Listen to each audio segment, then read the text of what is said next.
नमस्कार, मैं सुष्मिता मिश्रा। आप देख रहे हैं 4 PM न्यूज़ नेटवर्क।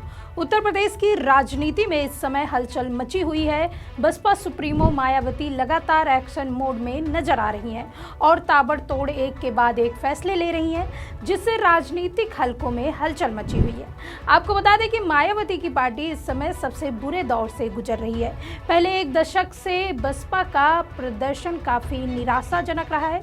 बसपा का प्रदेश में केवल एक विधायक बचा है। लोकसभा चुनाव में भी बसपा का खाता नहीं खुल पाया है और तमाम उम्मीदवारों की जमानत तक जब्त हो गई है, जिसको देखते हुए मायावती अपनी खोई जमीन को तलाशने के लिए परेशान है और अपनी पार्टी से तमाम नेताओं को बाहर का रास्ता दिखा रही है।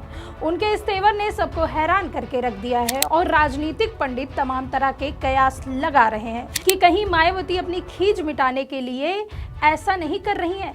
आपको बता दें कि अभी से ही सभी पार्टियां यूपी विधानसभा चुनाव 2027 को लेकर अपनी अपनी तैयारियां शुरू कर चुके हैं। ऐसे समय में मायावती अपनी पार्टी के नेताओं को बाहर का रास्ता दिखाने में व्यस्त हैं। कई बार मायावती पर बीजेपी का बी टीम होने के भी आरोप लगते रहे हैं। तो इन सभी आरोपों को खारिज करने के लिए मायावती को अपनी पार्टी को पुरानी पहचान वापस दिलानी होगी। लगातार बसपा प्रदर्शन ने सबको निराश कर दिया है। बसपा के कोर वोटर भी पार्टी से लगातार दूर होते जा रहे हैं, जिसको देखते हुए मायावती की बेचैनी बहुत बढ़ी हुई है और मायावती लगातार बैठकें कर रही हैं और अपनी खोई जमीन को वापस पाने के लिए पूरी तैयारी से जुट गई हैं। वहीं मायावती के फैसले से पार्टी को कितना लाभ होगा, ये तो आगामी चुनाव में देखने को मिलेगा ही।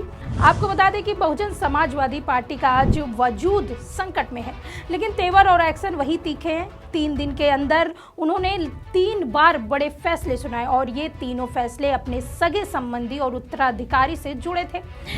कह सकते हैं कि घर के 4 दीवारी में होने वाले कथित विवाद मायावती पहली बार पब्लिक प्लेटफॉर्म पर लेकर आई और सार्वजनिक तौर पर अपना रुख और इरादे जाहिर किए।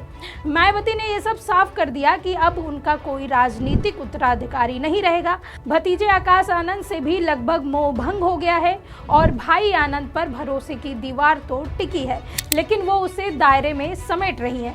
ऐसे में सवाल उठ रहे हैं कि बसपा में अब सेकेंड इन लाइन में कौन कौन नेता है जो आने वाले दिनों में मायावती के करीबी बन सकते हैं और आज की तारीख में भरोसेमंद बनकर संगठन और बहुजन मूवमेंट को धार दे रहे हैं। जानकार कहते हैं बसपा में मायावती के सलाहकार हमेशा उनकी आंख कान रहे हैं।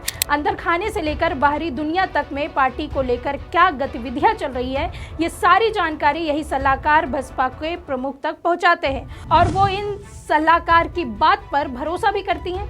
हालांकि आज की तारीख में देखें तो बसपा के तमाम पुराने और दिग्गज चेहरे मायावती के साथ छोड़ चुके हैं, जिसमें अधिकतर काशीराम के साथ ही रहे हैं। जानकार कहते हैं कि मायावती के करीबियों में सतीश चंद्र मिश्रा का नाम हमेशा सबसे आगे रहा। वे आज भी उनके भरोसेमंद सहयोगियों के तौर पर खरा उतरते आए हैं। मायावती को अपने छोटे भाई आनंद पर भी उतना ही भरोसा है। वे दशकों से पर्दे से पीछे पार्टी और संगठन के लिए काम करते आए हैं। हालांकि 2016 में मायावती अपने भतीजे आकाश को सार्वजनिक मंच पर लेकर आई और संगठन से उनका परिचय कराया। धीरे धीरे आकाश की जिम्मेदारियां बढ़ाई और 2019 में पहली बार आकाश आनंद को पार्टी का नेशनल कोऑर्डिनेटर बनाया और उन्होंने कई राज्यों के विधानसभा चुनाव में भी अहम भूमिका निभाई। बता दें कि बहुजन समाज पार्टी की मुखिया मायावती ने अपने भतीजे आकाश आनंद को पार्टी से बाहर निकालकर सबको हैरान कर दिया। जिस आकाश आनंद को उन्होंने खुद सियासी तौर पर तैयार किया था और उन्हें पार्टी में नेशनल कोऑर्डिनेटर का पद दिया, अपना उत्तराधिकारी बनाया, लेकिन जब उन्हें आकाश को लेकर भी कुछ खटका तो वे सख्त कार्रवाई करने से पीछे नहीं हटी। बसपा सुप्रीमो अपने सख्त फैसलों को लेकर हमेशा जानी जाती हैं। आकाश आनंद ही नहीं, जब भी उन्हें किसी की हसरतें ज़्यादा बढ़ती दिखी और उन्होंने कतरने में उसका वक्त नहीं लगाया।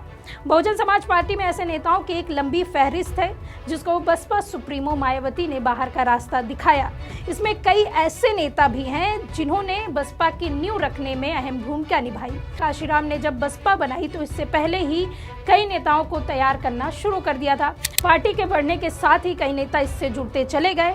मायावती के हाथ में जब बसपा की बागडोर आई तो उन्होंने कई नेताओं को आगे बढ़ाने का काम किया, लेकिन जब उन्हें लगा किसी नेता की हसरतें बढ़ रही हैं या तो उनके लिए खतरा हो सकते हैं, तो इसका खामियाजा उन्हें उठाना पड़ा। आपको बता दें कि बसपा में दत्ता प्रसाद, आर.के. चौधरी, राज बहादुर, मसूद अहमद, बरखूराम वर्मा, सोनेलाल पटेल, दीनानाथ भास्कर, बाबू सिंह कुशवाहा, सुखदेव राजभर जैसे नेता पार्टी के संस्थापक सदस्यों में रहे और पार्टी को आगे बढ़ाने का काम किया। यही नहीं, यूपी में पहली बार बसपा की सरकार बनी तो इन्हें मंत्री तक बनाया गया।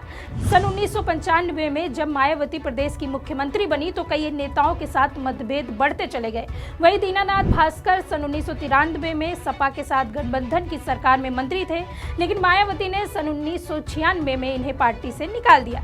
इसी तरह मसूद अहमद और राज बहादुर को भी उन्होंने पार्टी से निकाल दिया। साल 2002 में मायावती ने आर.के. चौधरी को पार्टी से निकाल दिया। 2007 में वो फिर से पार्टी में शामिल हुए, लेकिन 2017 में उन्हें फिर से बाहर का रास्ता दिखा दिया गया।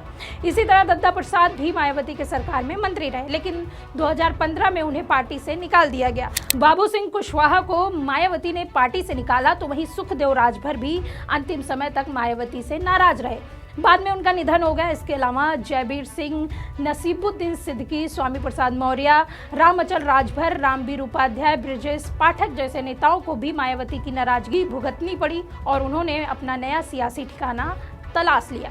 अब बसपा को पार्टी से उम्मीद है कि ये लोग पूरी ईमानदारी और निष्ठा के साथ कार्य करेंगे। वही अब देखना होगा कि मायावती का यह प्रयोग बसपा को कितनी ऊंचाई पर ले जाता है, या तो आने वाला वक्त तय करेगा। इस खबर में फिलहाल इतना ही। ऐसी ही तमाम राजनीतिक खबरों के लिए बने रहिए 4 PM न्यूज़ नेटवर्क में। मैं सुष्मिता, नमस्कार।